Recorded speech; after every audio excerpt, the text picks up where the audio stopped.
They filmed this fucking movie in Toronto. They did, and I saw it at the end because it was like Toronto blankety blank as the credits were rolling. I watched it. Again, that's why they spent all that money for that one shot in front of the Chicago Sun-Times building. Right. Well, there went my plans to travel to Chicago to take the 3 to Tango bus tour.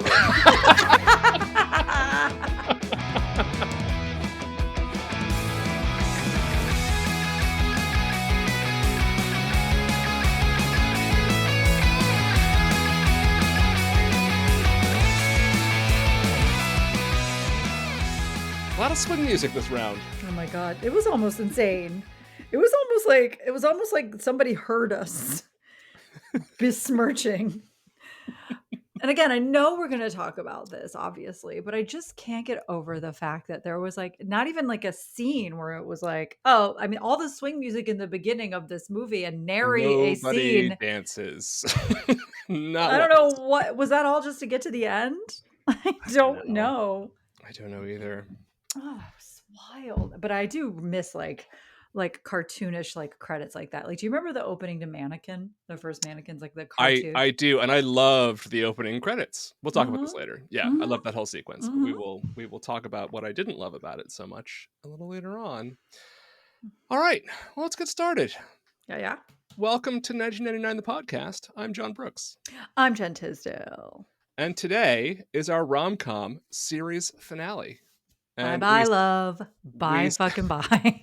We saved the best for last. We are discussing the 126th highest grossing of 1999, sandwiched between two movies we have covered on the podcast, Drop Dead Gorgeous at 125 and Bats, which opened the same weekend at 127.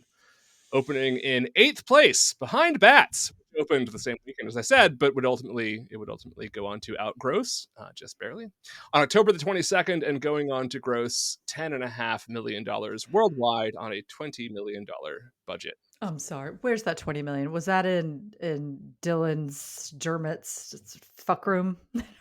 Where'd all that money go? We'll talk about it. Yeah, I think so. Well, it's not as much money as the Forces of Nature apparently cost, which we're like, where'd that money go?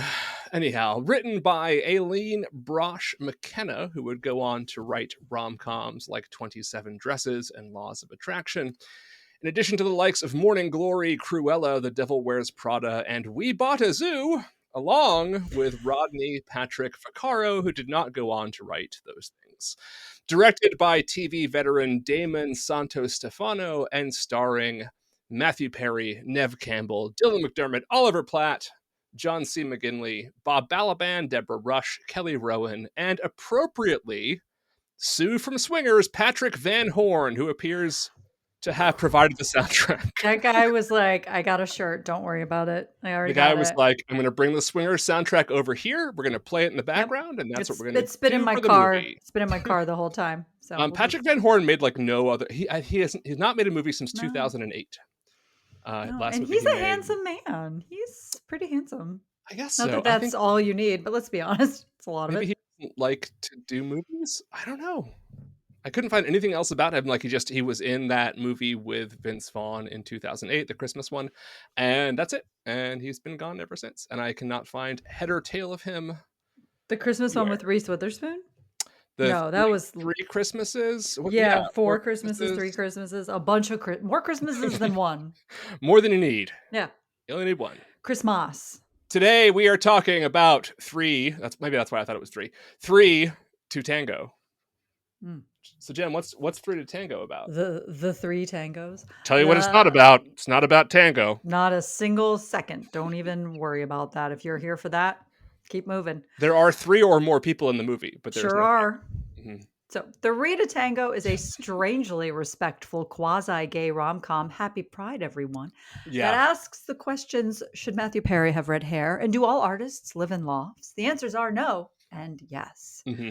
Perry plays Oscar Novak, a passionate architect who, along with his partner Peter Steinberg, played by Lake Placid's finest Oliver Platt, who at some point should definitely portray John Wayne Gacy in a movie, is trying to, if you put a side by side of today's Oliver Platt and older John Wayne Gacy, you'll go, what the fuck? Yeah. This dynamic duo is trying to land their dream job. They are vying for the opportunity to redesign a stunning historical Chicago landmark that is inexplicably dilapidated and somehow sans security. Anyone can walk in, and yet I didn't see a single empty liquor bottle or used condom in the whole place. We only saw one part, so we didn't see the back rooms. There should be graffiti and just sad, empty condom, like all over that place. It's true.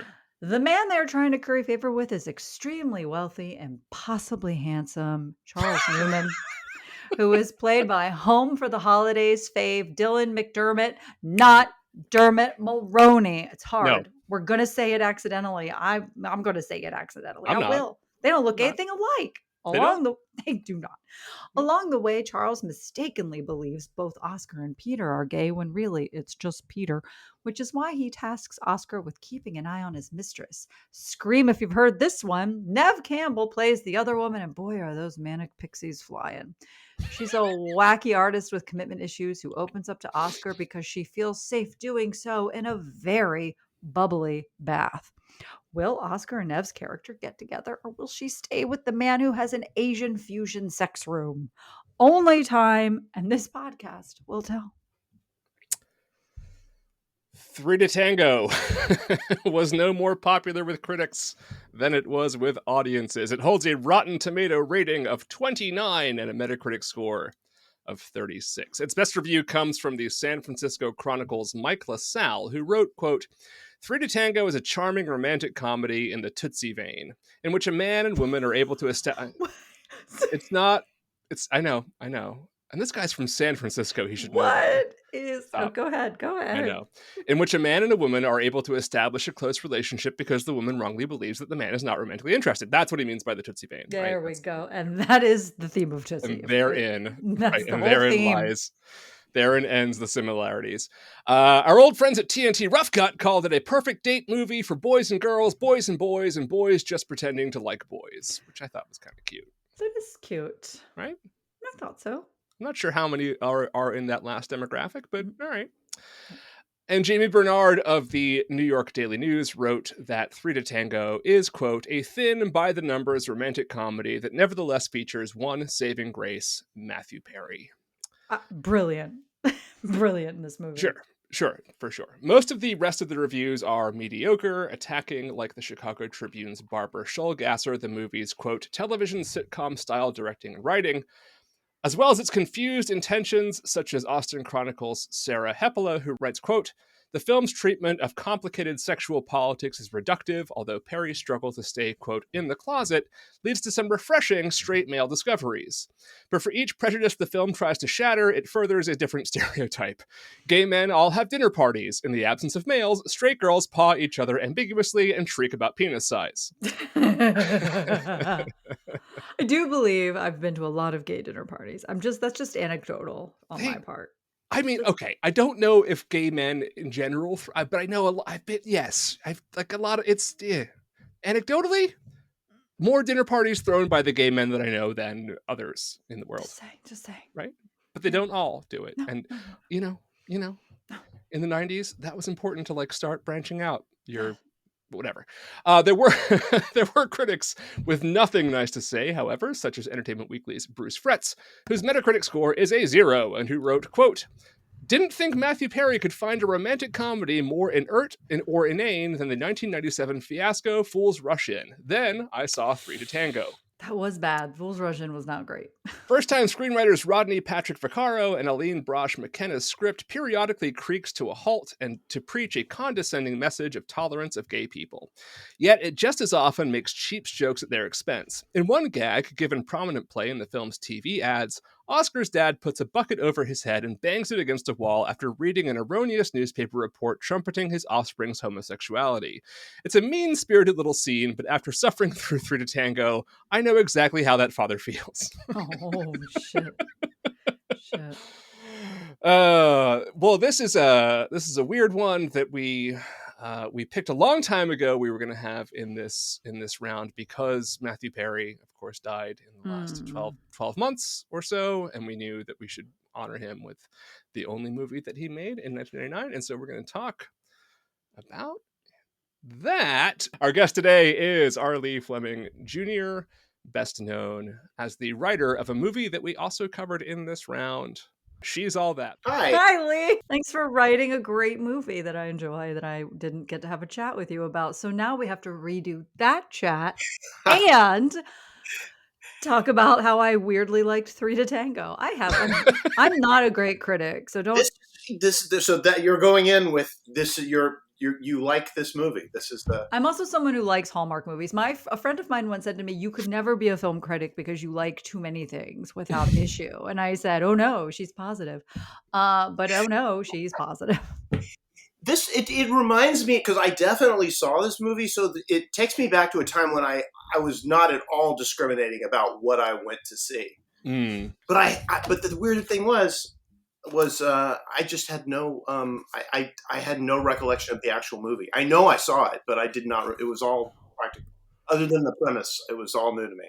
I mean, I was very shocked. I get we're just in it now. Everyone feels good about this. We're in it, and we don't have to be linear because my brain is simply unable to. No, let's Sorry, be I in didn't it. mean to, yeah. No, not at all. Sir. We're in it. I also we talked about how when we covered Forces of Nature, how that and Bounce became one movie in my head over 20 years.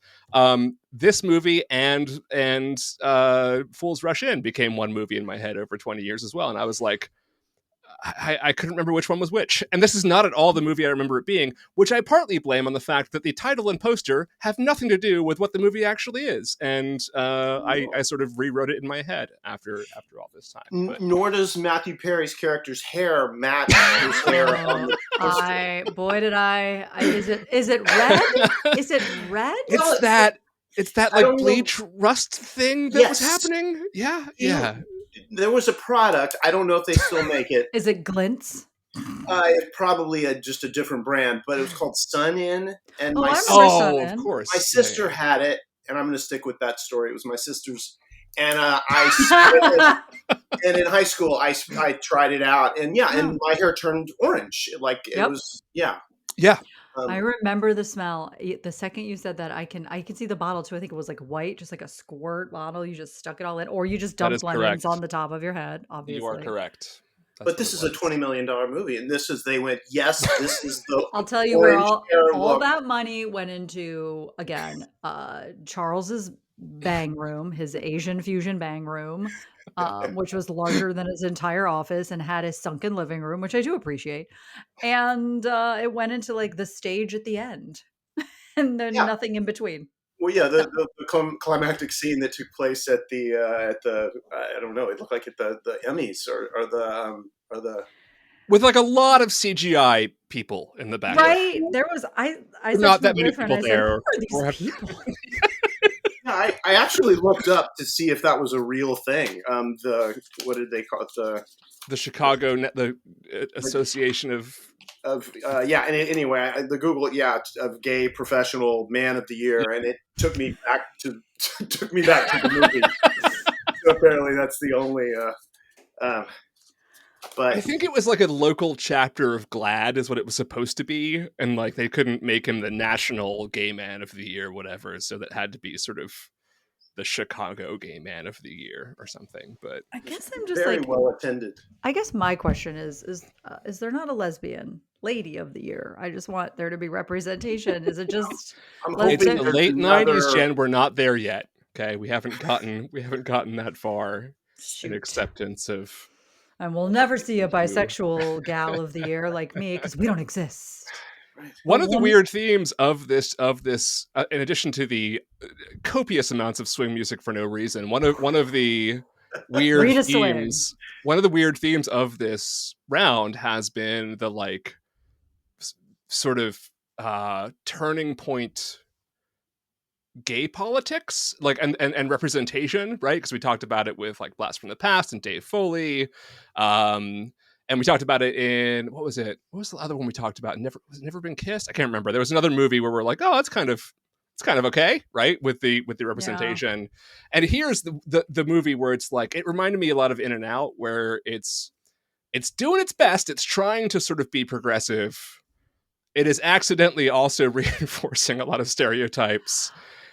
and just like weird reactions to shit that is sort of like played for laughs, but also definitely not funny. I don't know. It's at this very strange moment of the turning point culturally in gay politics. But yeah, 25 years ago. I mean, you can imagine they got to the end of that and went, "We nailed it. We really were." They were probably really proud of themselves after that speech. And again, I'm not again, and I'm not saying that it's the same thing, but I'm sure the people who made Soul Man were very self-congratulatory. He had to get in Harvard.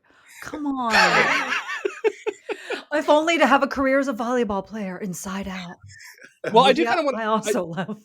I do want to kind of start. I want to start with this because you mentioned it before we started the recording, Jen, which is the opening sequence, which is like loved it. I'm watching it and I love it's great. We talked about the She's All That opening sequence and how we like the font, right? And a little like I heard that pastiche font, right? We're big opening sequence people. This one, I'm like, okay, it's going to be a movie about architecture. We got the blueprints in the background, very cool, and we're going to have a bunch of tangoing. We're going to have a bunch of dance. It's going to be a dance movie. Neve Campbell, Last Days of Disco, and that movie about ballet. Like she's a dance person. We're going to have dance. It's going to be great. What a great way to encapsulate what this movie is all about. Architecture and dancing. And there's a lot of the first one and none of the second one at all. Yeah. Nobody dances. They did have one of the guys from Swingers in like a yes. role. Yeah. So maybe that was somehow those three. Yeah. Okay. Do you know what I just realized? The money probably went to Matthew Perry, who was at the height of for sure of his Friends fame, because there really are only 4 or 5 places we go to in this motion picture. Dylan McDermott / Dermot Mulroney's, never gonna get it right. It's both of them. His fuck office, Matthew Perry's apartment, where those 3 guys never leave, the most uncomfortable couch these eyes have ever seen. Everyone's just sitting on that couch. No one wants to say anything about that couch. That couch is crazy. Everyone's like, this is so comfortable. I'm like, what? Yeah. What? Yeah. And then, of course, Neve Campbell's place briefly, the Vomit restaurant. And then, truly, where's the money? It had to have been Matthew Perry's paycheck. It had to have been. Maybe Neve Campbell as well, because she had some Scream. I don't know. It's a $20 million movie. And did you see where that money went? That's got to be a paycheck. On the screen, it is. Yeah, I mean, again, the opening, you could see that was a pricey. But he was very expensive. He was about to get his huge bump. And on Friends, I think it was the next year that they was this. So this was before the $1 million an episode thing. That was the following year. Before. I think it was okay. The season that before, makes sense. If I'm correct, I would say Perry. The opening sequence, very lavish, very elaborate. That on-location filming in Chicago. The first scene is in front of the Chicago Sun-Times, which, by the way, makes another appearance in one of our movies. Between the Chicago Tribune and Sun-Times building, so that's got to be expensive for that one Chicago establishing shot, even though we never really see Chicago as a character after that. And Bob Balaban. All that Balaban and John C. McGinley money, that's where it all went. Oliver Platt couldn't have been cheap. I mean, he was in kind of everything back then as well. It was a great cast. It was a really good cast. A great cast. Yep, I love the cast. I love Oliver Platt so much, and I love that they made him dress like a Dick Tracy villain in this movie. They said, "Give him pinstripes and loud shirts, and we're not going to look back." And I said, "Oh, that's fine."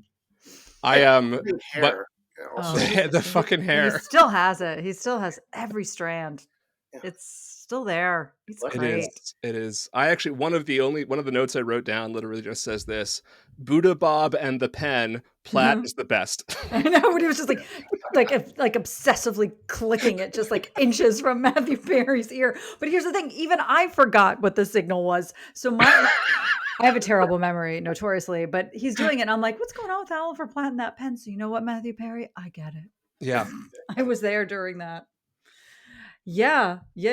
I mean, please, in more movies, or maybe he's in more movies and I'm not watching them. I mean, he's in a lot of movies. I watch pretty much everything he does. I adore. I mean, I've always loved Oliver Platt. He's one of the great character actors ever, certainly of his generation, and he is just He's phenomenal. Whenever he shows up in The Bear, I'm very, very happy. That's where I'm the only one who's never watched The Bear. Should I do it? I don't know why I'm not doing it. You need to watch. I reluctantly jump into those things that everyone's saying, and I'm glad I did because I am running out of things. I've now like gone into like a weird place where I'm like finding random. The Bear is all. I know there's a lot of hype around The Bear, but it is all up your alley. It is phenomenal. You're gonna love the soundtrack, which is like mostly REM and Pearl Jam. Gotta be so expensive. Yes, that's my sweet spot. Those are my alpha. That's my alpha and my omega. The first season of that show, I'm like, did they find like one of my lost iPods and use that for the soundtrack to this show? Because I swear to God, you could just hit random on my iPod and like that's the soundtrack from like 2006, and like that's the soundtrack for this show. This has now become a podcast episode about The Bear. Really quick, and then we'll move on. Yeah. Does it take place? Is it set in the like 90s, or they're just using a 90s soundtrack? It's set in the now. Yeah. Look, I don't know what I'm talking about. My soundtrack is from the 90s. The characters are people who you would believe listen to that kind of music, though. So it makes sense, right? Okay. That they listen to the same shit that we do because nothing else is good. This is what I say. This is what I've been saying. Exactly. Not being good a while back. So. 100%. I know that's not true. Guys, I don't want to take us on a tangent, but I'm going to say something that like you'll sort of understand, but will not understand. The big radio station here in DC, that's right, terrestrial radio, we're really in it now, was called 99.1 WHFS. That's where I grew up. And we had, do you guys remember when radio stations had big festivals? And they, and it was called the HF Festival. And it was amazing. And today, the best, like we have a venue in DC called the 930 Club. It's widely regarded as one of the best venues in the country all the time. They just announced that they're bringing the HF Festival back this year. And boy, let me tell you, guys, if some guy doesn't slip a digit inside of me while I'm crowd surfing, why, it just won't be the 90s. Tearing off my top. If I don't buy aspirin that I think is ecstasy, well, then it's not real. This is not the Woodstock 99 episode, Jim. We're not there yet, but yeah, no. We'll get back to the movie and let's get. Well, no, real quick. I want to ask Lee. So I had BOS Fest, same thing, right? WBOS in Boston, festival in, like October, and it was like Deep Blue something and Dishwalla and whatever. Lee, did you have one of those? Do you have a local radio station that had its annual festival? I'm from Houston. I was not allowed to go to see a ton of concerts, so most of my memories are of big those kinds of like seeing No Doubt and Goldfinger and Goldfinger. No, yes, I love Goldfinger. I still listen to Goldfinger actively. They put out a bunch of stuff during the pandemic, and they did. That was wonderful. So my memories are like of once I moved to LA, the almost acoustic Christmases and the Weenie Roast, K-Rock Weenie Roast. Yeah. Any sort of jingle ball, thanks, I'm there. Oh yeah, jingle bell balls. Yep. Mm-hmm. Thanks, I'm there. Mm-hmm. Okay, we're gonna pop out of this in 1 second, but as John knows, I dated a guy in a terrible band called the Bloodhound Gang. Now, the only saving. Okay. Yep, there it is. Okay. But they went on tour with Goldfinger, and I spent many a time just sitting down while they had 12-step meetings in their bus, which I thought was very sweet. I'm not busting anybody. I think they talk about it. I know that I know the word is anonymous. I'm aware. Yeah. Okay, back to this movie, because I do want to talk about the presentation from both architectural teams and how the one reminded me of the Lawnmower Man. I said, where are we? Which virtual reality is this? And it was making me feel like the Lawnmower Man. That was wild. Remember they did their 3D rendering of what this, right? How they would destroy this beautiful building, I'm sure. Which I didn't fully understand what it was going to become, because I kind of maybe I blinked, but they kind of glossed over exactly what was supposed to be. Also, it just like the decision making behind why theirs was so much better than Bob Balaban and I started calling Ted McGinley, John C. McGinley. McGinley. It is very crazy that the Oliver Platt, Matthew Perry presentation was so old fashioned that they were using that viewfinder, if you will. That's right. Yes. Right. And I said, well, we've really overcorrected on this one. There's no happy medium. No. I was surprised. I didn't realize they had the virtual reality, those glasses, those goggles. I don't know. They brought in all those computers. Like we saw that all these computers being brought into.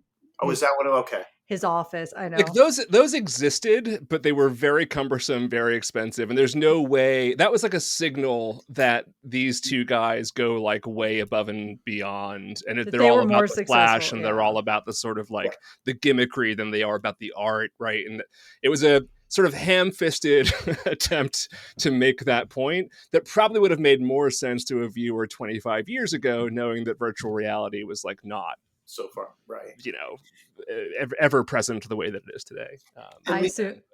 And meanwhile, Oliver Platt was like taking out a second mortgage on his house or something. It was he really on his apartment, on his condo. Taking some giant leap of faith. I thought he lived with the I'm going to say the Swingers guys because they just seems like they're all from Swingers to me. But I thought he lived with them the way that they had that rapport in the beginning, that they were all roommates. Was standing there awkwardly in his loft, you know. When we as children, whenever we watched a movie, we were led to believe that if you moved to any big city, you would be guaranteed an oversized loft. I liked the idea that there's these two guys who are like relatively successful and they live with like three other dudes, and like I don't think those guys don't live there, right? Yeah, I think they do. No, they do. They don't live there. Yes, they do.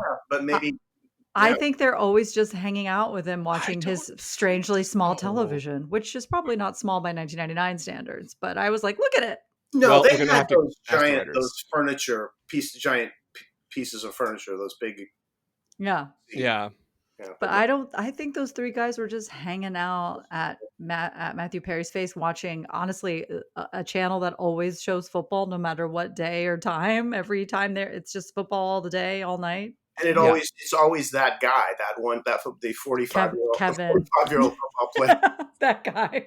I love that guy. He was great. He's a great actor. But I was like, how is he supposed to be a current player? Because he's, and I looked him up. He was well into his 40s, I believe, when they made the and Neve Campbell was probably what was she maybe even still in her 20s or early 30s? 28. She's born in 1971. Oh my God, she was a baby. Mm-hmm.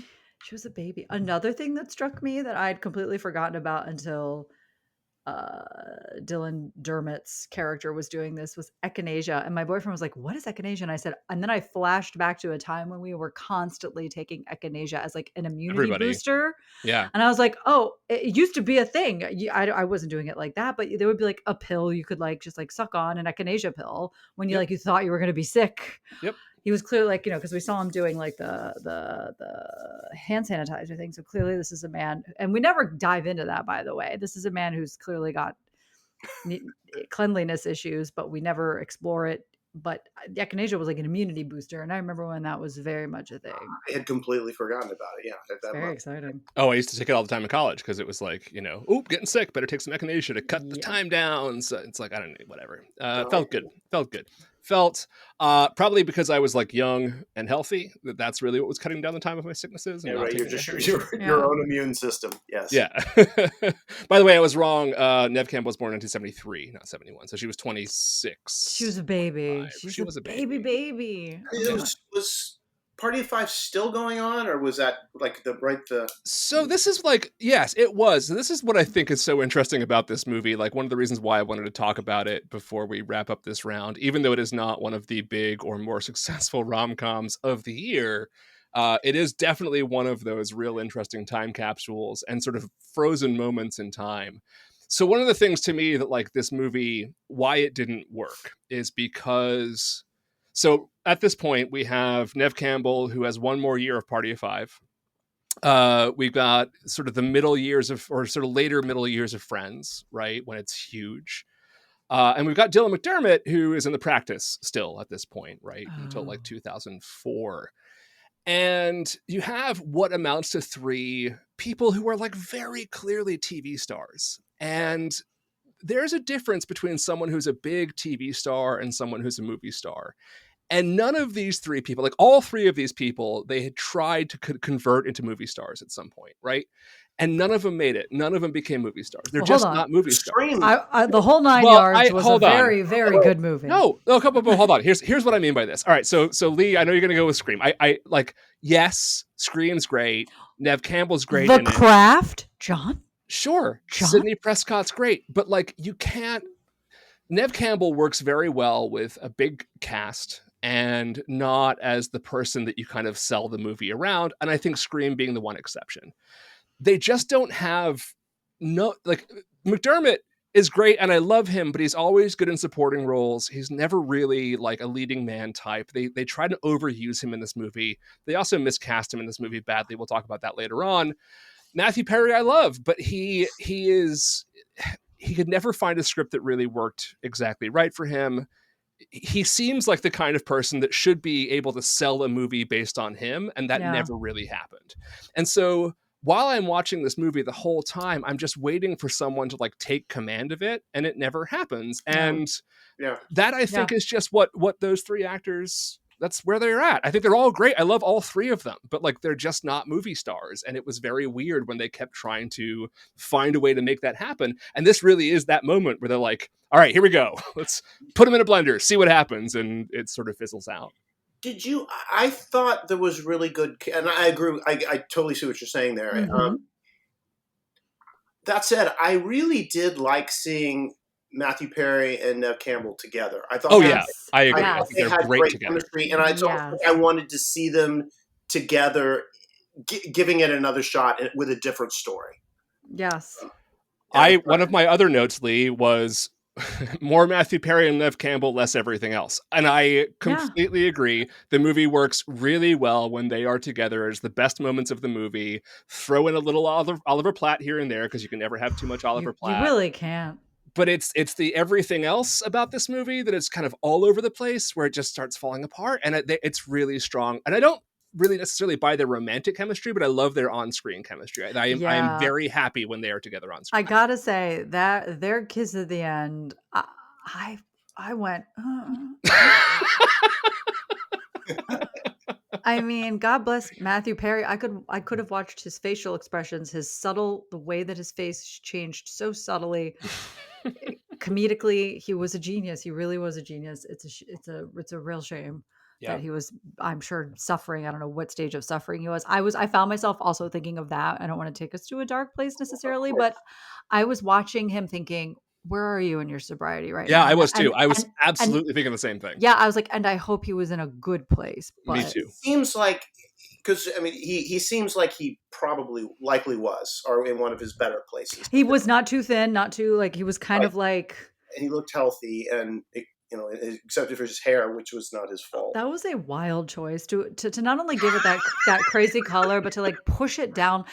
Do you think they were like, we have to make you not look like Chandler? Yes. Like you cannot be Chandler. So this is what we're doing. The character was written as very closely to a Chandler. He's kind of a one-trick pony. Like similarly, I used to say to Vince Vaughn, but Vince Vaughn has done other things like Clay Pigeons, and of course he was like in the Psycho shot for shot remake, which I really did enjoy him in. So, but like, these guys do have that like, when you're that sarcastic, dry person, I find that that's who I see almost every time. Yeah, I'm trying to think of an instance where he didn't play some variation on the Chandler character. Always like awkward, like kind of awkwardly, like he just has this putting his foot in his mouth. Putting his foot in his mouth. On Studio 60 on the Aaron Sorkin. Oh, he was great in that. And it's just the kind of thing. Again, getting off topic, but had the opportunity, I bet that's what he would have done. And that's sad.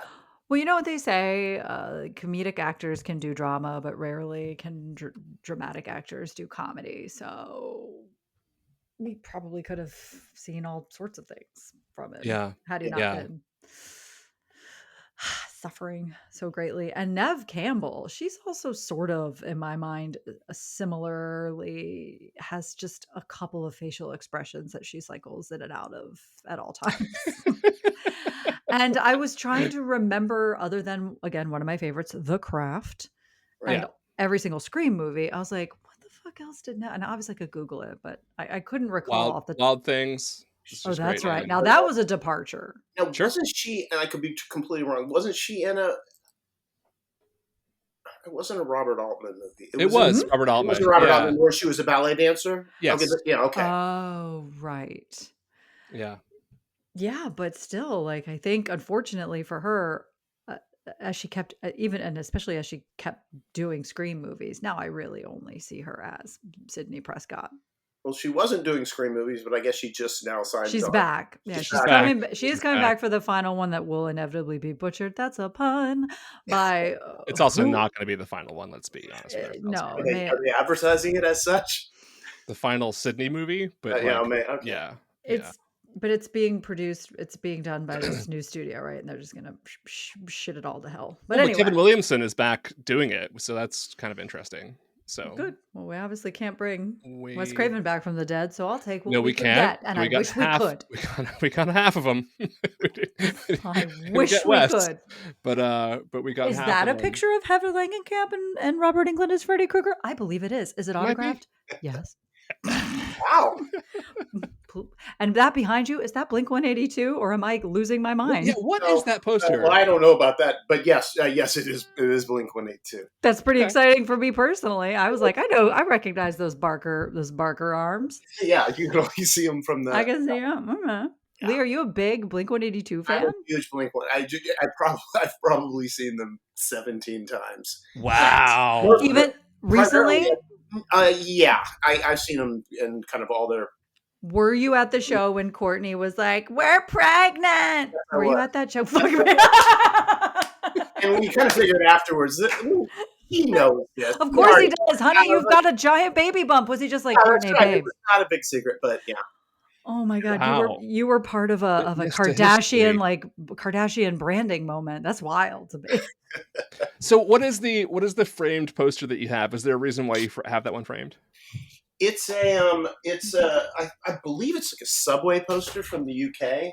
Okay. And so it's advertising different shows at Wembley. Newcastle, yeah, London. And so it's a little beat up. But it's traveled with me through several moves. Oh, yeah. I see the frayed edges now. Yeah. But I see it. Yeah. Very cool. Yeah, I'm a fan. My wife is not, and she has gone with me now twice to see. That's true love. That's love. You know, I'm a big Peter Gabriel fan. I mean, over the summer, my person came to a Peter Gabriel show with me, and he was very nice about it. He was like, "Well, this isn't for me," but yeah. And I said, "What? You don't like vague world music?" It'd be hard not to like a Peter Gabriel. You don't like African beats over everything? Yeah, her boyfriend's young. He's too young to understand. Wait. He's too young to understand Peter Gabriel. Okay, he just is. He's not. He's a genius, and he's very in tune with music. It's just he's not for him. Smart enough. I just said it has nothing to do with age. It has everything to do with preference. Okay, that's fine. Greg, if you're listening, you're perfect. Greg, you're great. You're great. Perfect. But I understand, Greg, why even though you're very smart, that you wouldn't like Peter Gabriel, because there's no honestly, and this is now a Peter Gabriel podcast. I shouldn't like Peter Gabriel. I know I'm old. You should. He's awesome.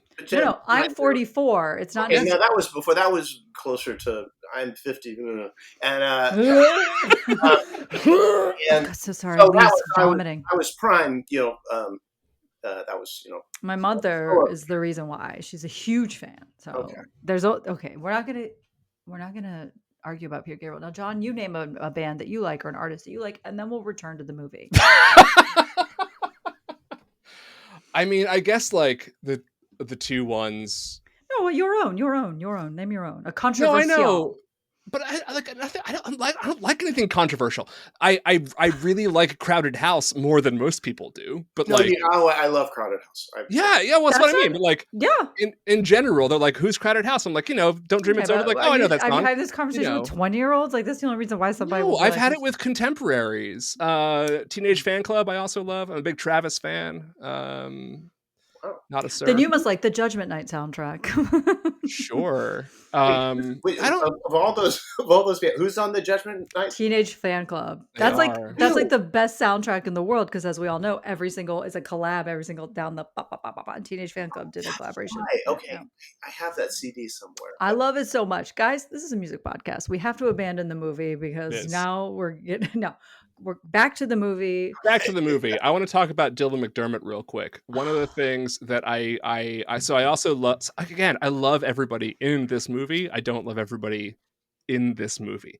Dylan McDermott does not make a good asshole. He just doesn't. He is too fucking likable. He's very like, I don't know what it is. But like, he has to, that joke in Family Guy? I know you don't, Jennifer, because you've never seen it. Lee, you might. But there's that joke about where he's like, it has to do with Laura Flynn Boyle, and Peter asks her, is Dylan McDermott nice in real life? Hey, Lara. Yeah? Is Dylan McDermott nice in person? Yeah. Good. It's just this one-off joke. But it's like, the question people want to know the answer to, yeah, I mean, like, you want to like Dylan McDermott. I can't not like him. It's hard, and this character, it just doesn't make a good asshole. I'm sorry, it doesn't work. Wrong casting, wrong guy. I agree. If he were an asshole, at least if they gave us some more insight into why he was an asshole, they just gave him some more depth. If he's just an asshole because the script dictates that they need someone to be an asshole. Well, they kind of do in a very weird way in the stinger scene in the ending credits. Yes. And I'm like, okay, what's happening here? Oh, I see. His wife, like, controls him. That's why he's an asshole. Yeah, and in order to get his power back, he's got to cheat on her so he can feel so weird. Like a man again. And they end on the joke about the bikini briefs. But I think that was a note. That was a note to explain. It's like, we have not explained. Now we're gonna go ahead and check that box here on page 120. Yeah. What's funny too is he's not even. I think part of the reason why he makes a bad asshole is because he's truly not that much of an asshole the whole time. I didn't find myself hating him. I was like, oh, he's giving these two architectural teams a chance, and he's doing it in a strange way, but still kind of fair. Now, I don't want to get away from him, but I do want to ask one question that we can return to: is why is the contest that they're going to build these? I'm calling them dioramas, not models, but they are models. But what I didn't understand was, in order to do that, Matthew Perry and his partner still got to do something to the building that the models were going into, so that they could win the opportunity to do more things to the building. Do you know what I'm saying? Like, ultimately, Oliver Platt and Matthew Perry, they were readying this building. Yeah, he was when he bumped his just for the party. And I'm like, oh, they're already working on it, but they didn't win yet. The contest has not been decided, so they're doing something to it. I think I have an explanation for that. Okay, please help me, because I couldn't make heads or tails. I think that that Dylan McDermott's company was renovating the building, but they also wanted to add this giant sort of civic center thing, whatever it is, museum, art space thing, that was part of that renovation that needed the design for that. So they were actually working on bringing the building back to life, because that was something you didn't need architects for. And then they were going to use that as the jumping off point to show what the next phase of it was going to be based on whoever's design won. I don't think the architects had anything to do with the renovation of the actual building itself. They had to do with the expansion of the Right. So were they just in charge of cleaning it? Is more or less what was happening. Like, they just had to give it a good polish, because McDermott's company did, yes. And they hired, but and they didn't go to a third unrelated team of individuals for this. They possibly, they but chose we never meet one them, of the whoever it is. Yeah. On one of the architectural teams, who should have been spending their time building their enormous diorama, but instead they were just wandering around. There's a lot of missing logic in this movie that you kind of have to fill in the blanks on. So that's where I landed there. That's what's happening. And do we think that building looked real? That wasn't a set. Has anyone been to Chicago? I've never been. Is that there? I've been. That could have been in LA, actually. No. I kind of assumed they were in Chicago. It looked real, that building. I have maybe been to that's Chicago. the $20 million. It Maybe looks like that's true. It does look like the kind of building you would find in certain places in Chicago. I don't know what the building is. I've never seen it before. I mean, but they talk about it as though it's like a thing people know. So I don't know. I just found it very hard to believe. And, at least once a film, I have to get into the admin of something. I find it hard to believe that the city of Chicago would let a building like that, which is apparent, like to like get to such a state of disrepair. Here's your answer. To quote Peter Gabriel. It is the Ontario Government Building, now the Liberty Grand in Yukon Place, Toronto, Canada. So lies. They filmed this fucking movie in Toronto. Anyway. They did. And I saw it at the end because it was like Toronto blankety blank as the credits were rolling. I watched again. That's why they spent all that money for that one shot in front of the Chicago Sun-Times building. Right. Well, there went my plans to travel to Chicago to take the 3 to Tango bus tour. Oh my God. I think that, do newspapers pay for product placement? Because not only did they stop in front of the Chicago Sun-Times building, but at some point, I think when Matthew Perry's walking into Neve Campbell's art show, a Chicago Sun-Times truck drives by. And do newspapers do that? Did they pay for product placement? Well, back when they made money, I would assume. Okay. So I'm assuming they were an investor in this motion picture. Yeah. Weird. And the Chicago Sun-Times reviewer gave this a bad. The critic gave it a bad review. Yeah. How were the reviews on this? Bad across the board. No, there were some. It's funny. So like, there's a consistency with the reviews. There's a few good ones. There's a few very, very bad ones. There's a lot of mediocre ones, and the mediocre ones all kind of say the same things. The attempts at being progressive fall flat and sort of are problematic in themselves. And I think the one that is most like the themes that are most common, like in the reviews, are that it has too much of a TV movie feel because it's directed by a TV director, it's starring TV stars, it's too TV-ish. That is a common theme. And the other common theme is the only saving grace of this movie is Matthew Perry. Those are the things that you find in basically every single mediocre review of the movie. Roger Ebert despised it, gave it a terrible review. But yeah, this is not as big of an advertisement for the Chicago Sun-Times as Never Been Kissed was. Yeah, where they worked. They worked at the Chicago Sun-Times. But it was still very strange to have seen it twice, and actually probably 3 times, because I can't remember who was interviewing Matthew Perry, and then when he subsequently got his picture in the newspaper, I wasn't paying attention to the paper, but I'll assume that paper was also the Chicago Sun-Times. I am not a gay man, so I feel a little uncomfortable maybe talking about that part and saying, and I'm also, even though I was a fully alive person in 1999, I wasn't paying attention to gay culture because, again, I'm not a gay man. But in terms of 1999, and I do try not to look at these things with 2024 eyes too much, because that's right. I mean, gosh, 25 years ago, yeah, it's ridiculous. But I felt that for the most part, it was sort of positive. I mean, the dad reaction was not great, but guess what? That's actually a thing that happens to a lot of gay men when they. Its heart seemed like it was firmly in the right places. Yeah, to have that big speech at the end, I don't know. I mean, again, maybe some people would say gay men weren't playing gay men, but right. But and I thought, yeah, I mean, in a lot of ways, I mean, I thought he was one of the, Oliver Platt was one of the strongest characters and one of the sanest character. Yeah. Mm-hmm. Yeah. And also very straightforward the way that Platt was played, which is very unusual. And again, it's like when Dave Foley, again, not great to have straight actors playing gay men, but like to play them just as characters and not for laughs I'll be honest with you guys. For years, I did think Dave Foley was maybe actually gay. I didn't know. And this is not me. I didn't know. So I was like, oh, he's not? Okay. Well, he's very good. Mm-hmm. He's a fine actor. Mm-hmm. Mm-hmm. John Waters was on Bill Maher recently, and just let that sit for a second inside of you. But John Waters was on Bill Maher recently, and Bill Maher asked him about, what do you think about straight men playing gay characters? And John Waters said, they're actors. I can do that accent, by the way. I'm in Baltimore. They're actors. Who cares? That's what they do. And I'm like, well, I don't know. That's what some people say. So I don't know, guys.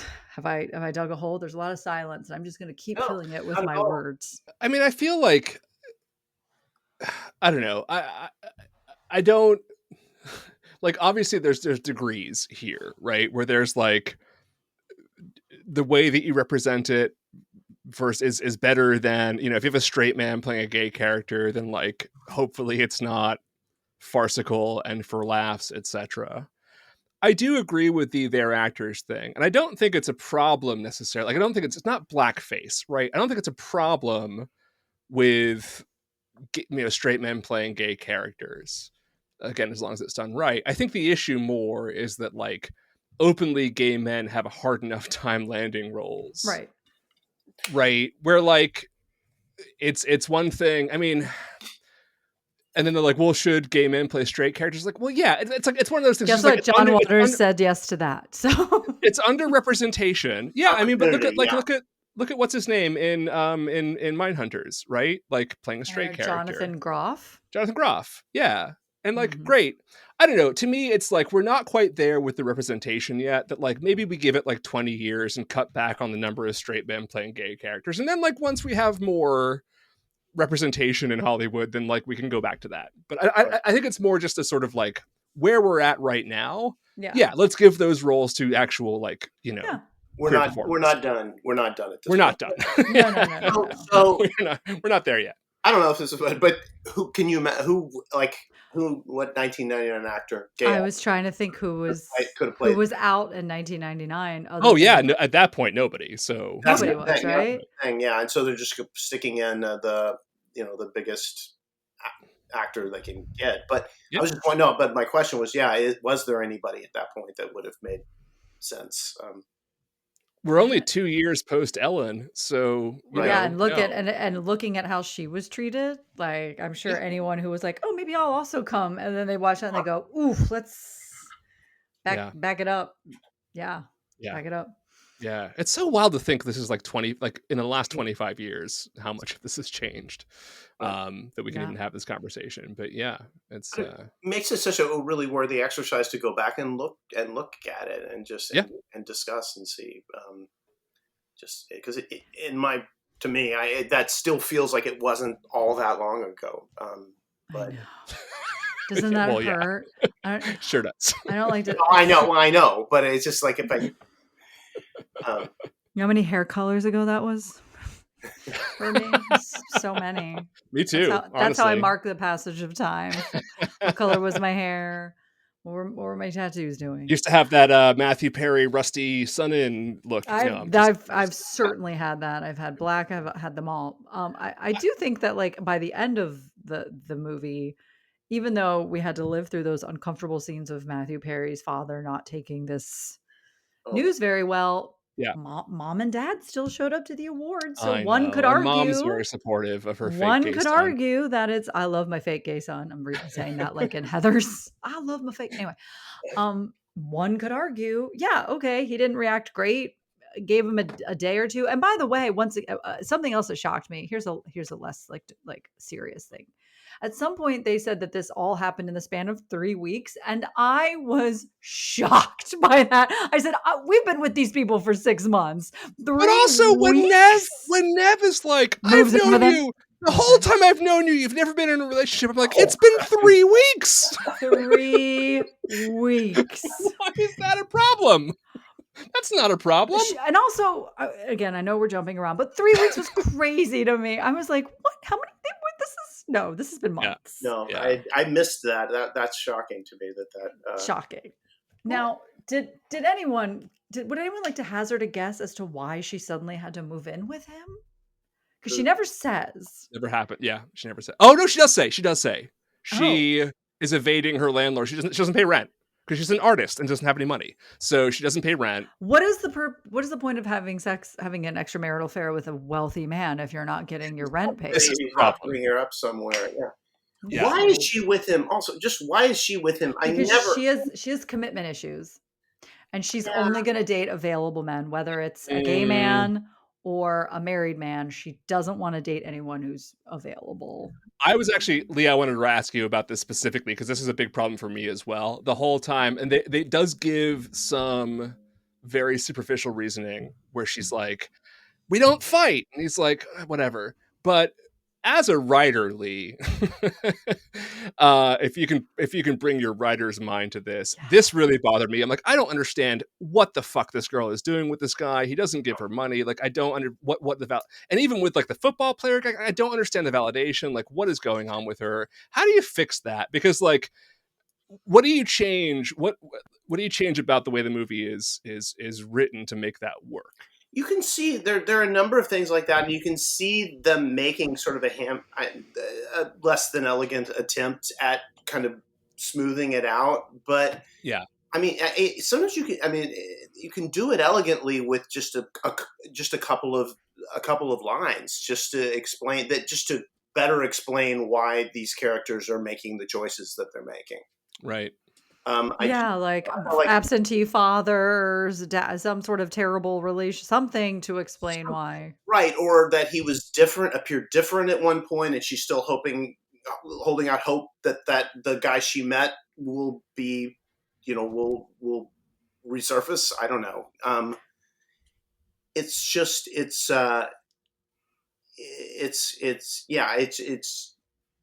It's not always easy to do. I mean, there are, and that was my issue with this. I mean, I'm guessing why, and for, we're talking about why, that it feels like a TV movie. I guess I can see that, but I just felt like all the pieces didn't quite fit together. There were a lot of moments like that. It was like, wait a minute, why doesn't he just tell the truth here? Why, and then they would you'd see a Band-Aid later on that would explain why, but it just didn't all quite hold together as a cohesive whole.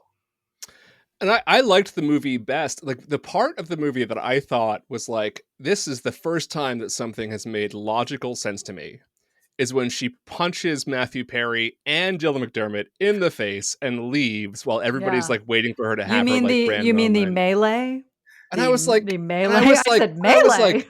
Can the movie end here? Can 3 people just learn something about themselves and that's where we conclude the movie? That would be great. Let's have him lose this girl because he fucked up badly and like she has really no reason to trust him or forgive him ever again. Let's have Dylan McDermott learn a kind of a lesson. Let's her like, go find someone who's actually worthy of her. That would be a good ending for me. But then, you cut to like a few scenes and then they get back together and they all live happily ever after, whatever. I'm like, that's kind of a bummer. But I actually liked that as the end. I kind of wanted that to be the ending in my headcanon of where it all goes. Well, and then you could have tacked on at the end, like at the end of what was the movie with Jennifer Aniston and Vince Vaughn, the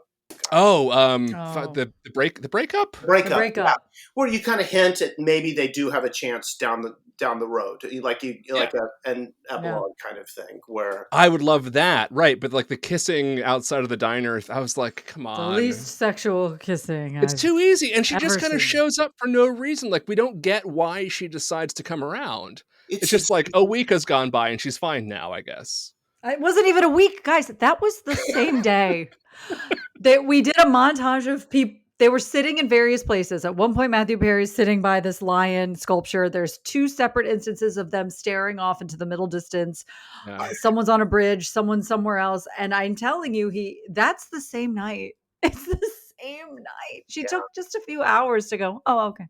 But then again, she also took 12 minutes to really fall for him. She was just smitten when she saw him under the glass at the beginning, and I didn't quite. I mean, she should have been upset that her art fell over, and there's this cute guy with orange hair.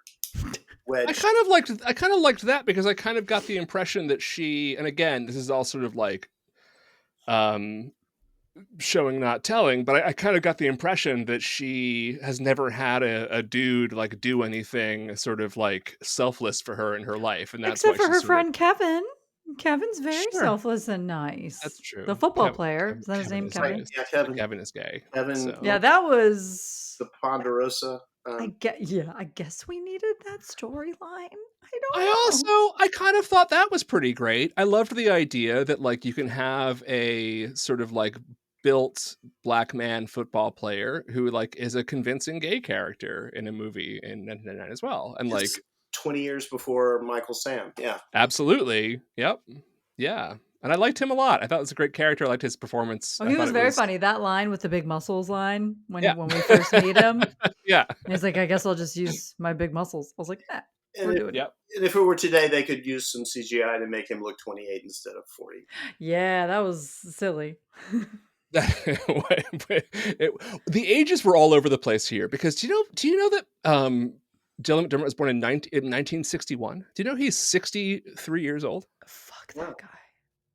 Isn't that bananas? Yeah. He has looked the same.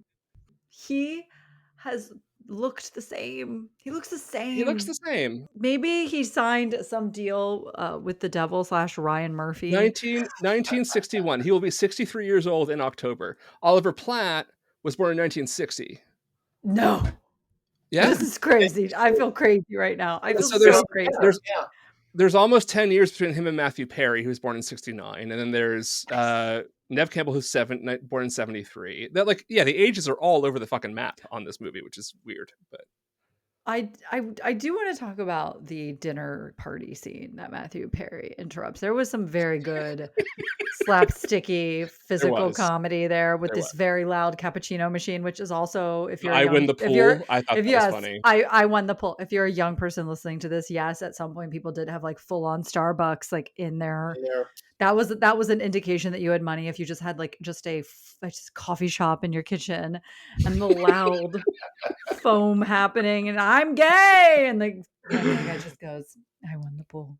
And I'm like, this whole scene is a real hoot. Also, guys, the smoking, holy shit. I mean, when Matthew Perry first walks into the art show and he has to go through the sea of people smoking, I turn to my boyfriend he's younger than me and he remembers, but not as robustly as I do. Like I remember doing things like not wearing a winter coat to a bar because it's harder to wash your coat and I didn't want it to smell like smoke. Like I just smelled it. Oh, the cigarette smoking, like especially at the slumber party where all the women are not dressed comfortably. They were all smoking. Oh, it was giving me so much anxiety. Oh, so 90s. Yeah. It was. I saw a guy smoking outside a restaurant the other day and I'm like, that's weird. I'm like, what is this, 1998? Children smoke. And I don't mean vaping. Like they don't smoke anymore. No, yes, they do. You know who smokes? Malia Obama. Well, yeah, but that's edgy. She's an intellectual. She's rebelling. She's working very hard writing on Donald Glover's shows, and it's stressing her out. Oh, you didn't know she's a writer? I did not know that. Oh, there's something quaint about smoking, like that photograph of Paul Mescal and Natalie Portman just having a sexy smoke flirt sesh. They're gonna be bang-a-banging, if not already. I remembered Obama smoked. Yeah, he did. Yeah. He did. Okay, I bet he still does. I would if I was him. I'm going to be honest. Why not? You've already done the hardest job in the world. Yeah. What could kill you? Like that killed him faster than any cigarette could. He lost all of his hair color and a full decade, I guarantee. Yeah. Stress and to go through what that dude went through, no, fuck it. I would smoke. Yep. I know that Seal once sang "Loneliness is the Killer." I'm a big Seal fan, but it's stress. Back to. We've actually covered quite a bit of the movie. I'm actually quite impressed. Yeah, I think because it's only 98 minutes long, which begs the question: what did we lose on the cutting room floor? There's not a lot to it, and a lot of it's kind of like everything in the movie. I want it to be more about Matthew Perry and Neve Campbell. I get annoyed when it's not. And yet there's still a bunch of random weird shit thrown in where I'm like, this is kind of delightful. Anytime Balaban and John C. McGinley are on the screen, I'm like, I love you both. Keep talking. That's wonderful. I mean, I'd watch them do anything. Yeah. Yeah. That thing at the end, though. Was great. I fucking loved that scene at the end. That was great. That was very funny. What did you feel about, what did you think about all the slapstick, the physical, the punching and the hitting in the crotch and the vomiting and I felt like they almost like they brought in a separate writer to just punch it up, putting in literally punch it up and crotch shots. I felt like it didn't. In the movie, I know what it was trying because it's like a Preston Sturges thing of like slapstick and a romantic comedy.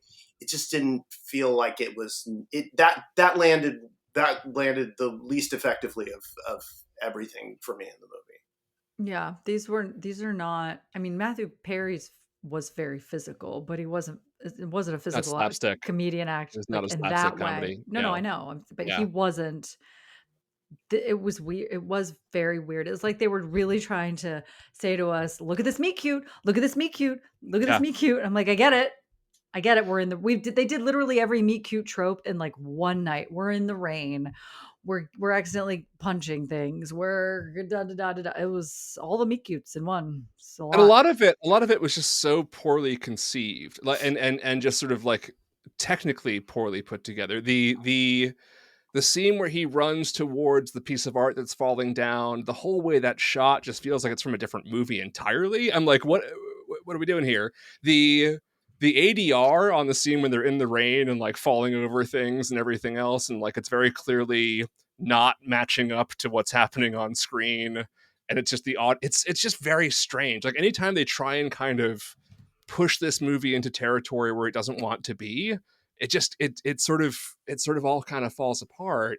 And yeah, I mean, I think that at the core, there's a very like fun, sweet movie here. And it might even just be like a good editor could have fixed this maybe, but there's just so much it's trying to squeeze in and trying to sort of get everything out of everybody that it all sort of falls apart under the weight of its own ambition a little bit, I think. And yet I liked it. It was so much fun just going back to that time, that period, and those acting, so many great actors though. Yeah, no cell phones really. I mean, like flip phones, but like in moderation because it wasn't the norm just yet. And another thing, this is like my boyfriend. I knew that he was not going to like Neve Campbell's haircut because he did not like Rachel Lee Cook's haircut in your movie. It is a similar because that's an unfamiliar cut to him. He's 35. And I said, what do you think about the haircut? He goes, I hate it. I don't get it. And I said, I'm telling you, that was the cut for a lot of like, that was the cut. Did he have any more explanations as to what his issue? He says it's a mushroom. I said, I see what you're saying. Yeah, I see what you're saying. Thick. It's tough one for the thick-haired girlies to like do that cut. I mean, my ideal cut of that time, which was quite similar, and many years before that, was like Winona Ryder's in Reality Bites. Like that was the one I would have given myself if that made sense for me. But this felt like the next version of that, sort of. What are you sending? There we go. It was a bit of the Rachel, and it was a bit of the. The she's all that. Yeah, you're right. This is like, okay, well, look at the way her hair is going right into Dylan McDermott's like forehead. Yeah. Was he not really there? Doesn't Dylan McDermott? Are we all looking at the DVD cover now? Yeah. It looks like he was drawn on. It does. It's a cartoon. They were not there. They did not do this shoot together, right? This was a weird Photoshop. No, and Matthew Perry was already back at Friends with the Chandler hair, yeah. So here's my question for you, because the reason that I wanted to send this along is that I think this is, so we talked about this quite a bit with Pushing Tin, right? That the various taglines and posters are like, what are you talking about this movie? This is not what the movie is. Okay. You see this poster on a DVD in the video store, or you see this cover, right? What movie are you expecting to see? Because a love triangle. Yeah. Some sort of love triangle. Is that what we have in this movie? Yeah. And I think he and Matthew Perry are best friends. Best friends. Yep. And they've got this, they've both fallen in love with the same woman, which is they all get along. They all have a great time together. They go to dinner parties. The three of these people. That movie with Stephen Baldwin and and Lara Flynn Boyle. Yep. Yeah. Somebody else. Is there another one like that? What movie am I thinking of with Meg Ryan? Challengers? Just kidding. Matthew Broderick. What's that movie? Meg Ryan and Matthew Broderick. Oh, I know what you're talking about. Where they're like, where she's like watching her ex's like house. Guys, yes, I know what you're talking about. But I don't think that was a three-way, a threesome. Maybe not. One. So this is presenting to us a movie that is a sort of maybe like fun, nice, charming, maybe not great, but sort of like grown-up romantic comedy, sophisticated, three people who like each other, but there's a love triangle and it's a problem and whatever. Perhaps there's tango involved. Who knows? But I'll tell you what, it isn't. It is not the movie that we watched. No. Like, that is not this movie at all. But you know what would that DVD cover look like? Because I don't think anything could convey. Yeah, I'm trying to think of like is nothing. There another? Is that was the key? That was the poster? That's the artwork I saw. That's the DVD. To me, that's a DVD cover. It is after the movie doesn't do well. Yeah. That's it. Yeah, when they were like, shit, just put these 3 actors on here. Hopefully people are going to rent it because they like these 3 people. Well, can we talk about like what the title should be of this movie? Because Gay Panic wouldn't sell, because that basically is what the movie's about, right? Like, that's not a great rom-com. All right, so Lee, as someone who has written movies before, I don't think I asked you this. Did you, was the title She's All That, is that your title to the movie? No, it is not. There at one point there was a character who said about Lainey, I think it may have been Paul Walker, She's All That. I think that was where that came from, but that fell out, but it became a title. It was called Prom Queen for a long time. Okay. And then you were like, somebody probably, I mean, I feel like there's a horror movie. Maybe somebody might have. There is. And it was sort of it was like, we'll beat this at some point. But sure. Yeah, it was a surprise to me when it was called She's All That. They don't, I mean, I guess I know the entertainment industry. I don't want to shit on it. I don't know where you are on shitting on the entertainment industry. No, I'm kidding. Great. Yeah. It's shocking how little one can be involved in their own artwork after a time. I can't say I've ever, in TV or movies, I can't say I've ever really been consulted or been particularly involved. Because once they buy it, you're more or less out. Is that true? I mean, I guess if you're, it depends on where you are, you know, how much pull you have. But certainly at that point, I was 6 months away from. I had just been a writer's assistant on Step by Step. So day by day, I'll do the whole thing. I'm like, every time I watch that, I was like, I gotta get on a roller coaster. That was a great, and that there's no roller coaster actually in that looked like it might have been either one of the Six Flags or Cedar Point. I think it was Great America in one of the Six Flags, California. In Jersey or in it's Magic Mountain in California. It's Great America in like Jersey. And they just stuck it. That was the pinnacle of technology back then. They were able to some stick the roller coaster in. They hooked me every time, and I said, "I'm ready to ride." That was a great job. Loved that show. That was a fun show to make coffee on. I know that John already interviewed you separately, but now I've got about 1,000 questions about Suzanne Summers. She's great, right? We did not talk about Suzanne Summers last we talked. She was very sweet. Was she just thigh mastering all day, all night, all day, all night? Just thigh master? No, my only recollection is, again, I was a PA, so I was not. But she was always doing her stuff. She always had other things she was working. QVC. She was out there pushing, selling jewelry. Yes. She how to play baccarat on one of the. She made some for one of the casinos. She worked a lot. Yeah, I loved that show. So I did too. You were probably the age that it was. It was TGI Friday. Of course, I was watching TGI. All of my first PA jobs were on those TGI. On the TGI, what? I guess I'll just go back and listen to the interview, you guys, instead of just rap. We didn't talk much about this, but yeah, we did talk a little bit about it. Now, I guess I want to shift really quick back over to She's All That. Does that mean you never got to go on set, for example? I did, but because going back to TGIF, I was working on my second TV job, which was on a TV show called Two of a Kind, starring Mary-Kate and right. Of course. Yep. And so I was in the writer's room. I was in the writer's room for that, getting calls from the set. Oh my God. She's All That, asking me to tweak dialogue and stuff, and which was fine because I was they don't use this term anymore, but I was a baby writer on the show. So I was. Why can't we use that anymore? Does that mean the babies? Babies don't care. Yeah, I don't know who that's offensive to, but yeah, I was the youngest writer on, so I was able to work on She's All That stuff while I was ostensibly writing for the Olsen twins. Not a lot of people know this about me, but I'm obsessed with Paul Walker, and I know that he maybe dated a lady who was maybe a kid at the time that he dated her. You alluded to that on an earlier on the show, and that is a bummer. Yeah, I didn't. I was not aware of that. I believe she was like late teens, and he was in those. He was in his early 30s. Yeah. But you know, he's okay. dead. That was after She's All That. Then. We forgive him his sins. But did you ever meet Mr. Walker? Oh. I was at the table read and actually read some parts. I read Kieran Culkin's part. Oh God, that's right.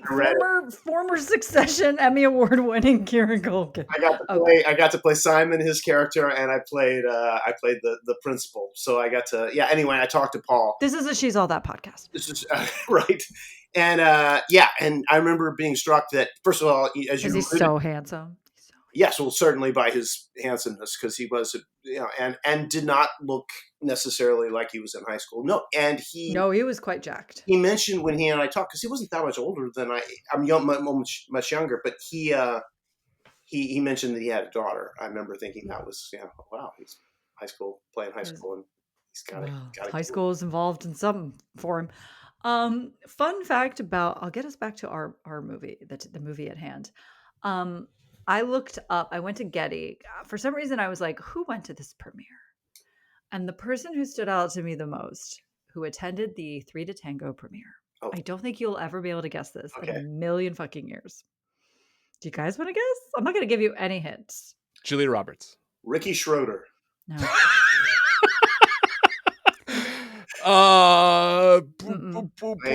Barack Obama. You're kind of close, actually. That's O.J. Simpson.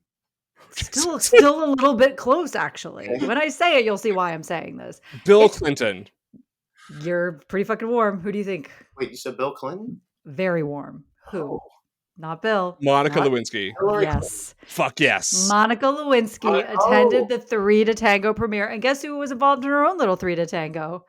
Mm. Monica. I said, did they invite this queen? Because they're like, we know somebody who's involved in triangles. God bless her. And she was shit on Monica. This is a pro Monica podcast also. Right. It's not me saying this is not anti-Monica. I'm just saying the idea that only like the same year that shit was happening. Because January 1999 was when he was being impeached. Yeah. That same year, she said, I got to get out to this 3 to Tango premiere.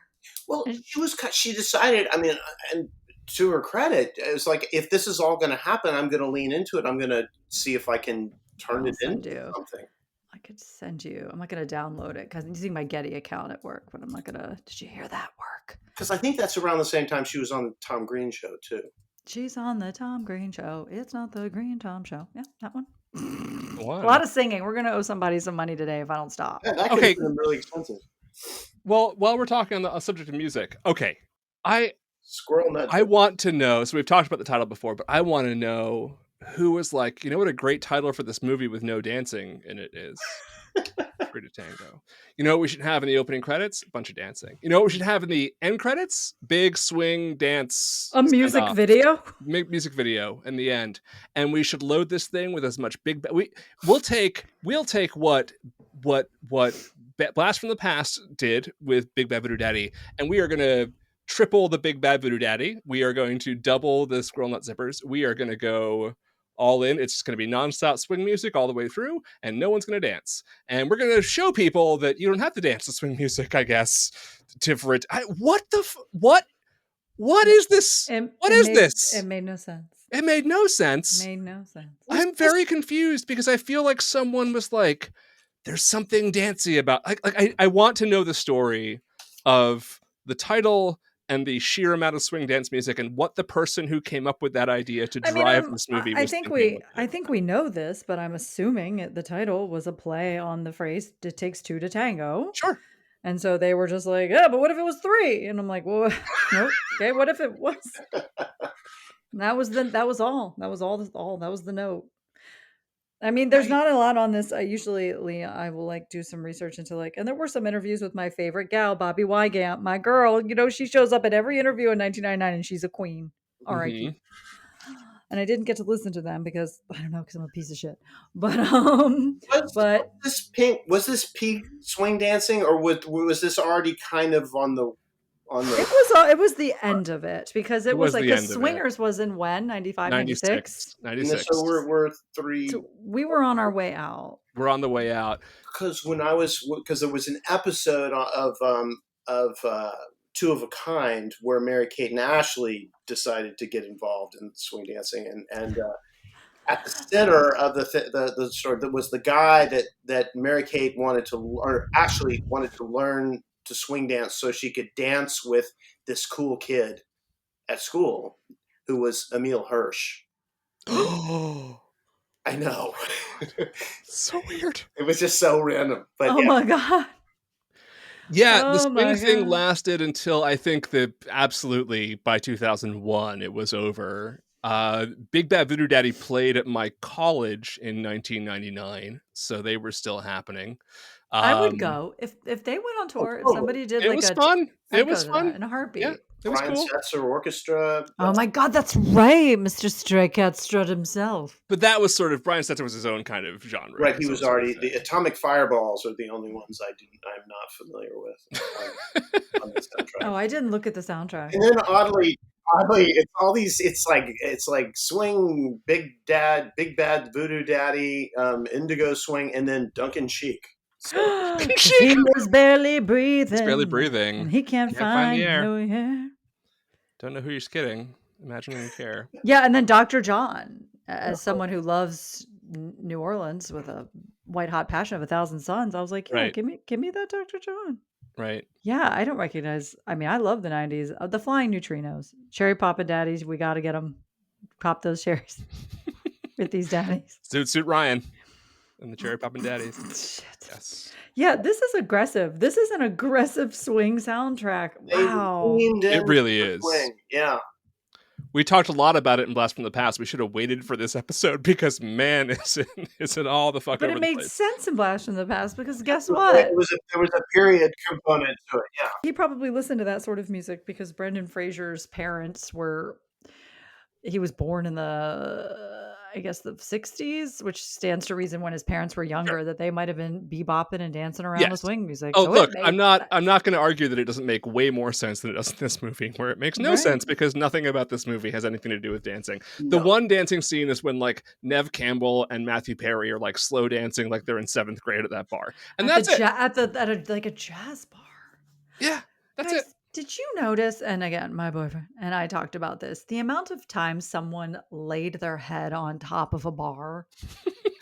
I did not. I was like, how many cheeks are we pressing against these undoubtedly sticky and disgusting bar tops? I said, no thank you to that. Yeah. That's why they needed echinacea. Oh my God, the echinacea. What a flashback. Now I just take fish oil. That's all the same. Yeah. Wow. So is there anything else we could think of? We didn't really talk about the end. I do want to say like the finale, the speech. There was a moment that felt like there was some application of gravitas that I didn't quite understand. I guess the job was still hanging in the balance as Matthew Perry's being given this award, which for some strange reason Oliver Platt is fine with. There's no scene where he's incredibly mad about he's incredibly angry about the not so gay mad man about getting what I assume is the highest gay award in the land. Award you can get as a gay business. Oliver Platt's fine with it. He's like, yes, this makes sense. And I'm like, what? You should be very upset, sir. You're the gay man. And as Matthew Perry's making the speech and Neve Campbell walks in and you see that he's made the decision now to change the speech, but he looks over at Oliver Platt and they have this intense staring contest. And if you didn't know what was going on in that movie, you would go, something heartbreaking is about to happen. Something so intense is hanging in the balance right now. The look that they exchange, and it's almost as if Oliver Platt had to give Matthew Perry permission to say, let him know you're straight. Yeah. Yeah, not like, and there's it was crazy. It's like because we're screwed. We're gonna whatever his financial investment in that was. Is no you may come out of the closet. Yes, it's worth it to me. I'm gonna lose $800,000. I'd be like, you better not. Better not just. It was crazy. My problem with the speech was, well, two things. One, the amount of standing ovation applause they gave. I'm like, was it that the good? slow clap. Kevin started the Was slow it clap. that good? I did like the Well, moment right. where his dad like kisses the guy next to him when he finds out his son's not gay. The irony. Like, yeah, that was funny. Mm-hmm. I do like, honestly. So we'll come back to this in a second. The thing that I was like, wait a second, this speech is too short. There needs to be a lot more of this speech. Like, the writers need to go back to this and make this another 5 minutes longer, because there's a lot more shit he's got to explain and say during this speech, including, by the way, the moment where absolutely should have happened, where he's like, but my best friend, who is my partner, is gay and deserves this award, obviously, over me. So yes. Let's give it to him, and he comes out, and they all applaud him, and that's so much better. And none of that shit happened. Would have tied a much better bow on it. Yes, absolutely. Yep. Hey, you want a gay man? I got one. Here you go. Right? Or any number of the men in this room. I guess that is a lot of you. Where's the football player guy? Let's give it to him. I literally said he should be the gay man of the year. This man is like, in theory, the first out gay professional football player. I did love the scene between him and Oliver Platt at the end, though. That was cute. So did I. But yeah. I also think like some of the stuff in the end kind of validated a lot of what the movie kind of stumbles over when it comes to sort of the progressive gay politics of it. Like, when you find out that Bob Balaban and John C. McGinley are a couple, I'm like, that is great, because you have to kind of re-evaluate everything that came before it and realize that, like, one of the things this movie is trying to say 25 years ago is that, like, gay couples exist all over the place, and like, you can't always tell, and you never really pinned, like, they were always commenting on how gay everybody else is, and then you find out, like, in fact they are exactly what the rest of the world had sort of pinned Oliver Platt and Matthew Perry to be. I thought that was clever and funny, and I thought it was both a great joke, but also sort of got a lot of the movie off the hook, I think, for some of the more sort of cumbersome ways it talked about those issues. Yeah, I thought that was a nice surprise. Yeah, and they had a hideously decorated room, so I don't know what's going on in this movie. The decor of this motion picture. It's funny because I look at it now and I think, ugh, who made this thing look so 90s? And then I remember, no, that was the 90s. No one had to make it do anything. That's what it was doing, but it felt like a prop to me. Like, it was so 90s. I think if there's one thing that encapsulates the things that, like, don't work for this movie for me, right? If there's one thing I can point to be like, this is the example of, like, where it all falls apart. You have Dylan McDermott's, like, fuck room, right, with all the Buddhas and all of that shit. And then there's that moment early on where he's, like, talking about, like, we called him Bob Buddha because he was fat, whatever. And then Dylan McDermott's like, actually, the Buddha is very important to me. And he's like, I'm fucking with you. Like, I don't really give a shit. And I was like, oh, he's one of these dudes who's, like, faux spiritual and does it because it makes him seem deeper than he actually is. And but then he did the yoga thing. Then he does the yoga thing. He was, like, shushing him when he, That's what pissed me off. This is exactly what I'm saying. I'm like, no, this is incongruous. Like, he's not the dude who actually does the yoga thing. He's a dude who just, like, talks about this bullshit superficially because it makes him seem like he's deep. That's exactly the problem that I have. Which is why, and this is why there's so many movies like this. It feels, because I've been part of things like this, where it feels like it was one thing, and a lot of people were brought in to save it, to fix it at different levels, at the script level, at the certainly in post. I don't know if there were reshoots, but it just never quite all came together to be the movie that we'd be speaking about more positively now.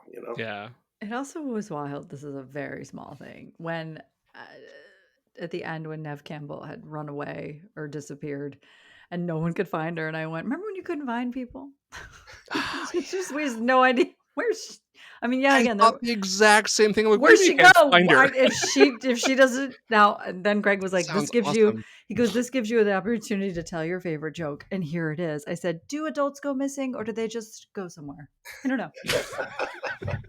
She's missing. Is she? She's an adult. She's maybe at the store. I don't know. Well, I suppose in conclusion, it's better than I thought it was gonna be. It's fun. It's a cute movie that really could have been something much better, and it's almost worth watching just to see the like better movie it could have been. Yeah, and also because you have this like and also I was not in pain either. I did not agonize my way through this movie at all. I was criticizing it as I'm watching it, which is actually kind of fun, but also as like a time capsule of these three particular careers. It's quite fascinating, and also I think stark reminder of what we lost with Matthew Perry, who was genuinely just wonderful. So absolutely. I'm still shocked that I'm positive I saw it, but how little of a impact it made on me. But I echo what you said about Matthew Perry. I mean, he's just so talented. And if he just played versions of that character forever, it's such a great character, and he's so talented and so likable.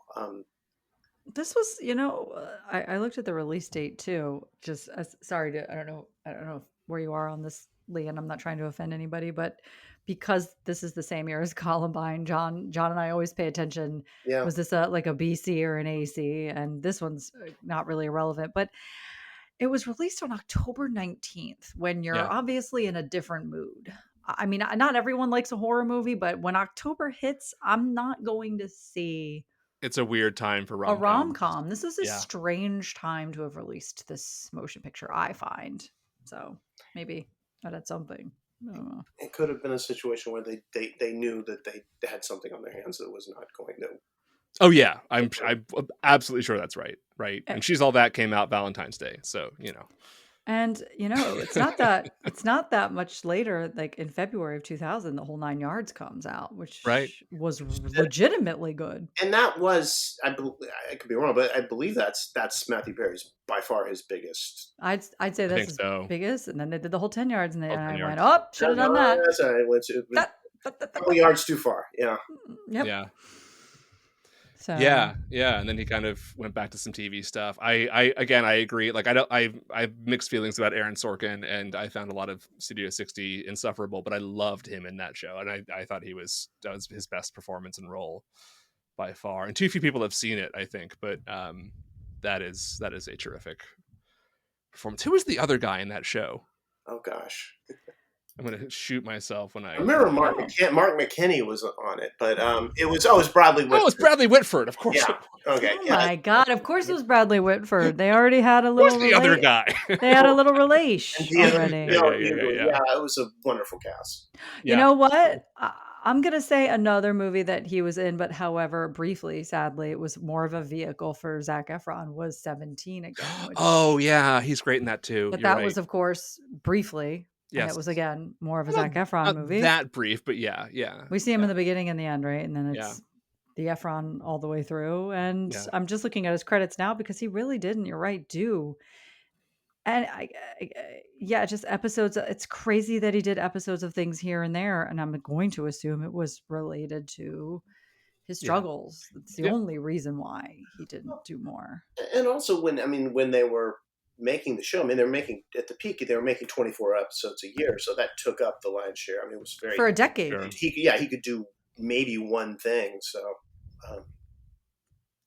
one review of the movie also said that it's a classic example of the movie that you do when you're on a TV show and have a break in between seasons. Sure, which is you're true bored, of the 3 stars, and I thought that was okay. Did you guys know? And I've never seen this. I didn't know he hosted Saturday Night Live, though I'm not surprised. It was in 1997. Do you want to? If you don't know the musical guest, would you like to guess it? No doubt. Oh, that's a good one. Christina Aguilera. Big Bad Voodoo Daddy. I wish. God damn, I wish it was. It's a shocker to me. Okay, Marilyn Manson. It makes sense, but it's a shocker. It was Oasis. Okay. No. Very surprised by that those brother against brother, that they could like get it together. Even then, they fucking hate each other. They do. They sure do. I hate them both. So, although Noel is actually talented. Listen, if Oasis came to my town, those tickets would be bought and paid for. Go. I would go. Of course. Please. I just saw not too long ago G Love and Special Sauce. You think I'm not? I've seen that show before. And guess who opened up for them? A band I didn't recognize and I didn't Google and I didn't know anything about. It was just two guys. And people around me were saying the words Nepo Baby. And I said, what is going on? And it was Bradley Noel's son. As in Sublime. That's Sublime. Because he's playing with Sublime now. But it wasn't. It was his own band. But, it was before. But the second someone said that, and I said, "Oh Jesus!" He started singing, and I turned to Greg and I said, "He sounds just like his father." And he does. He did play. So he threw us a bone. He played some Sublime songs. I'm like, you better. Well, he's doing anyway. Yeah, they just put out a Sublime, just as Sublime, not. They were at Coachella. Yeah, amazing. Should we just talk about that, guys? Part 2 of the podcast is just going to be fans from the 90s we've loved and have seen. That was also part 1. We started with that. Sorry, part 1. Part 1A, part 1B. We're bookending it. We need to. Okay, I have a couple questions before we go, so we're going to wrap up here. But I have before we get to the traditional questions that we're going to ask Lee. I have a trivia question. Jen, I guess you can answer this as well. But thanks, John. This is mostly to see if Lee knows this piece of trivia. Okay, I'm not counting Shakespeare in Love because it was released in 1998. So discounting Shakespeare in Love. Right. What are the top 5 highest-grossing romantic comedies of 1999, if you can, in order? Oh, in order. I did peruse the list early, so okay. I'm guessing Notting Hill is on there. Notting Hill is number 2. That's number 2? Yep. Was it inexplicably beaten by One Runaway Bride simply because Runaway Bride was number 1? I knew it because it's the Richard Gere thing that people got really fucking excited about. So they're 1 and 2 by quite a long ways. Then if you're just counting gross for the year, Shakespeare in Love, but we're not counting Shakespeare in Love. So what are 3, 4, and 5? I also don't think that's a rom-com. I don't either. That's a rom something. It's a rom something. I mean, we just did a rom-com block. Is it any of the movies we did? I will give you this hint. We've done it's all movies that we did this block. Okay. If you think I remember anything that we've done, it's not. Asked. This is nothing bad about us. It is truly. All right, so we got Runaway Bride and Notting Hill that are by far the 2 top ones. Is 10 Things I Hate About You in there? No, that's number 6. Julia and Julia. Julia. Never Been Kissed is number 4. She's All That then. She's All That is number 3. Hey, Lee did it. And number 5 is a surprise one. Number 5. If it's Forces of Nature, I will. Forces of Nature. No, really? Yep. So that did well-ish. Is that or no? It did well-ish because it had Ben Affleck and Sandra Bullock. Yes, but Ben Affleck wasn't quite Ben Affleck yet. And but Sandra Bullock was definitely bankable by then. That is one of those movies I've definitely only seen. I saw it in the theater. I remember the movie theater I saw it. We liked it. It was good. I enjoyed it. Yeah. It was a strangely beautiful movie. It was beautifully shot. It is. I don't know what to tell you guys. It's overly cinematographied. It's very weird. Watching these old movies, like I know you said that this felt like a television movie, but it's still shot on film. It is. Right. Yeah. And God, I just miss it so much. I did like the gritty filminess of it. Yeah.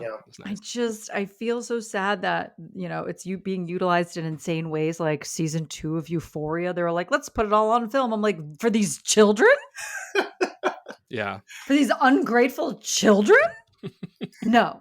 And that they did. And guess what? It fucking tanked. So we'll never get that film back.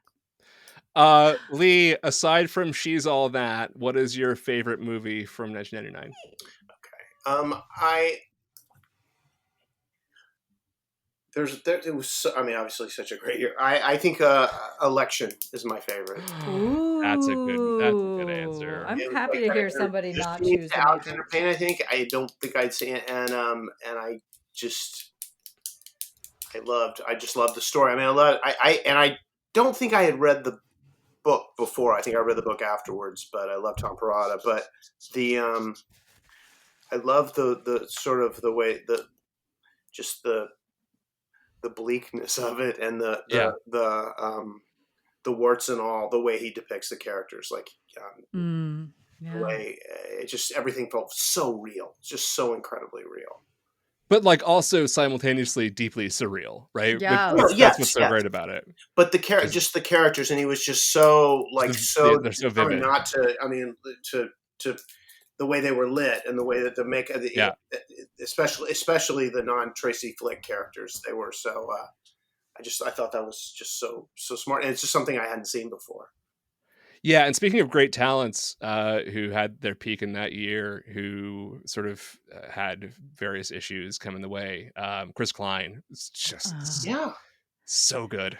So good. Guys, he's so great in that movie. Did I love him in the Ryan Reynolds Anna Faris vehicle? What was it called again? Oh my god. Just Friends? Just Friends. Yeah. When his name is Dusty and he had released an album, and Ryan Reynolds, it's called Simply Dusty, and Ryan Reynolds goes, "Is there any other kind?" Yeah. That Are you excited for or do you even know about they're adapting the second novel for an HBO series that Alexander Payne is producing with Reese Witherspoon? Which one?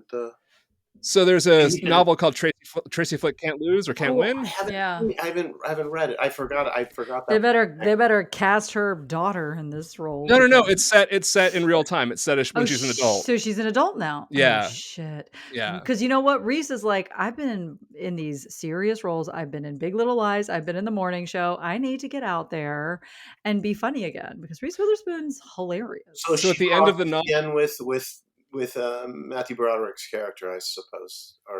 So at the end of the movie, she winds up in DC, which is it's not from the novel, right? So in the novel that doesn't happen. History, but in the second novel, she's a high school principal. In the sequel. So I think they're just doing they're doing like it starts over, and now there's going to be a student that she's like clashing with, right? Yes. So it's going to be, I think, either an HBO or Apple TV miniseries. I can't remember which one. I'm going to guess Apple, because she's got that Morning Joe relationship. Mm-hmm. Although she's got Big Little Lies on HBO. I guess we'll find it. I will be there for that. I will be there for that. That'll be good. I'd like to be great. I'd like to see her be funny again. Make I love Reese Witherspoon funny again. Hashtag. Lee, what's your favorite movie, if you have one, of all time? That's complicated because but for the Mickey Rooney parts. Where are we going? Are we going impression of a particular group of people? Mickey Rooney. Love finds Andrew Hardy. No. Breakfast at Tiffany's. But if it weren't that, then Die Hard is a perfect movie. What a discrepancy between Breakfast at Tiffany's. If it's not Breakfast at Tiffany's, guys, it's Die Hard. I have some problems. Those are. I mean, I've got a ton of other ones too, but I think those are top two. Both pinnacles of their genre, for sure. Again, taking away the Mickey Rooney-ness of Breakfast at Tiffany's. Die Hard, perfect action movie. What is it about Die Hard that especially appeals to you? Like, what is it? Was it like?